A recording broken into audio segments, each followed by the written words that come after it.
Las manos mágicas te enseñan hoy a resolver un problema de física.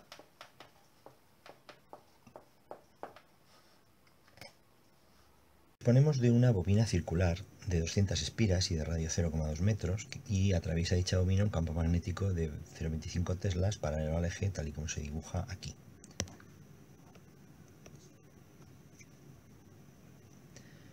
Comenzamos de nuevo.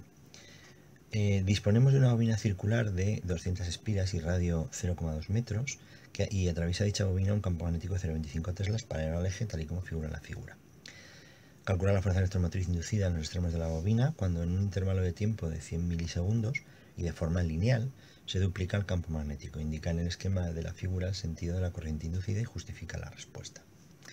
Y cuánto valdrá dicha fuerza electromotriz en el mismo intervalo si invertimos el sentido del campo, ¿vale? Bien, lo primero que vamos a hacer es dibujar la normal, ¿vale? La vamos a dibujar en el mismo sentido, que es la perpendicular al plano donde está la espira, ¿vale? Y la dibujamos en el mismo sentido que está B. La podríamos hacer en el contrario, pero la vamos a dejar así, ¿vale? Entonces, una vez que tenemos esto, es importante aplicar lo que dice de forma lineal el campo magnético. ¿Por qué? ¿Qué quiere decir eso? Quiere decir que beta va a ser un cierto campo inicial, beta 0, más alfa t, porque la función con la que va a crecer el campo va a ser lineal. De modo y manera que cuando t valga 100 milisegundos, es decir, 0,1 segundos, beta debe de ser el doble del campo inicial, 2 beta 0. Y esto tiene que ser beta 0 más alfa t. Con beta 0, evidentemente, en nuestro caso, cuando t vale 0, nos dicen que vale 0,25. Por lo tanto, 2 por 0,25, que es 0,50, es igual a 0,25 más alfa por 0,1. Y por lo tanto, alfa es igual a 0,25 entre 0,1, es decir, 2,5. De modo y manera que el campo que nosotros vamos a manejar a lo largo del proceso va a ser 0,25 más 2,5t. ¿De acuerdo? Con este campo, el flujo sale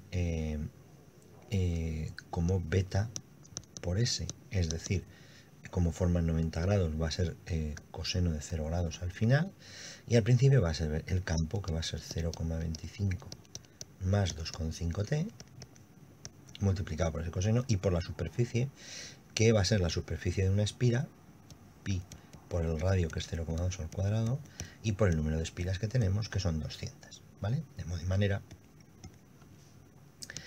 que nos va a salir 200 por 0,2 al cuadrado por pi y por 0,25 más 2,5t.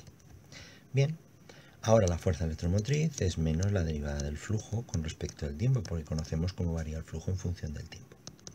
Luego, por lo tanto, en este caso es menos 200 por 0,2 pi y 0,2 al cuadrado pi, y por la derivada de esto, que es 2,5, ¿vale? Y si hacemos este cálculo nos sale menos 20 pi voltios, ¿vale? Al darte el incremento del tiempo, uno tendría tendencia a decir que la fuerza electromotriz la podría calcular como menos la variación del flujo con respecto del tiempo, ¿vale? Y el resultado que va a dar es el mismo si lo hacéis así, va a dar también 20 voltios, menos 20 pi voltios, perdón. Pero ahí no estaríamos aplicando el hecho de que el campo varíe de forma lineal, ¿vale? En cuanto a en qué sentido va a girar, ¿vale? Tenemos que irnos al dibujo. Nosotros vemos que el flujo es una función creciente, ¿vale? Flujo es creciente porque la derivada del flujo con respecto del tiempo es 20 pi, que es mayor que 0, porque este menos lo hemos puesto nosotros de la fórmula de la fuerza electromotriz, ¿vale? Luego, como esta función es creciente, el campo inducido debe generar un flujo negativo. Es decir, debe de ir hacia aquí, porque así el coseno de forma de 180 grados y el flujo va a salir negativo. Y para que eso sea así, nosotros tenemos que poner el dedo pulgar de modo y manera que las líneas de campo que generan en el interior se queden en este sentido, ¿vale? Para lo cual lo tengo que hacer de modo y manera que vaya en la corriente, vaya en la dirección horaria. Porque así, si pones el pulgar, automáticamente está generando el campo siempre hacia el interior, ¿vale? ¿De acuerdo? Es decir, estaría generándose la corriente así. Esta sería la intensidad de corriente que estaríamos generando, ¿vale? Bien, y ya tenemos, por tanto, el apartado B hecho. Ahora en el apartado C, aquí sí que lo vamos a hacer a través de delta del flujo, porque no nos dice cómo cambia el flujo si se lo hace linealmente también.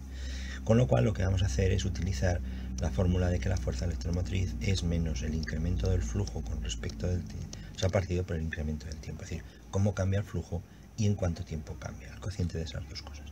Vale, el cambio del flujo será el flujo inicial final menos el flujo inicial, ¿vale? ¿Cuál es el flujo inicial? Pues el flujo inicial es, como hemos visto antes, 200 por 0,2 al cuadrado por pi por el coseno de 0 grados, esto es la superficie, y por el campo, que es 0,25, ¿vale? Y esto nos da 2pi, ¿vale? El flujo final, vamos a necesitar otra hoja, el flujo final, ¿vale? Como el sentido va a ser al contrario, es decir, beta era así y ahora va a ser así, me va a dar lo mismo, va a ser 200 por 0,2 al cuadrado, esto es un 2, perdón, 0,2 al cuadrado, me parece un interrogante, no es un interrogante, por pi, ¿vale? Pi r cuadrado, y ahora multiplicado por el coseno de 180 grados y por el campo, que es 0,25, con lo cual este flujo final me sale menos 2pi, ¿vale? Bien, entonces la variación de flujo es menos 2pi menos 2pi, es decir, menos 4pi, ¿vale? Y nosotros la fuerza electromotriz será menos 4pi partido por 0,1, es decir, será 40pi. Y la intensidad ahora será así, ¿vale? ¿Por qué? Porque ahora el flujo decrece. Luego yo quiero que el campo inducido debe producir un flujo positivo, ¿vale? Y entonces las líneas de campo, por lo tanto, el campo debe ir así, teniendo en cuenta que aquí estaría el circulito, ¿vale? Es decir, se debe añadir al campo que debe ir en el mismo sentido que el campo que teníamos originalmente. Y con esto, ejercicio completado. Si un problema no te sale, mándanoslo a esta dirección y lo resolveremos e intentaremos publicarlo.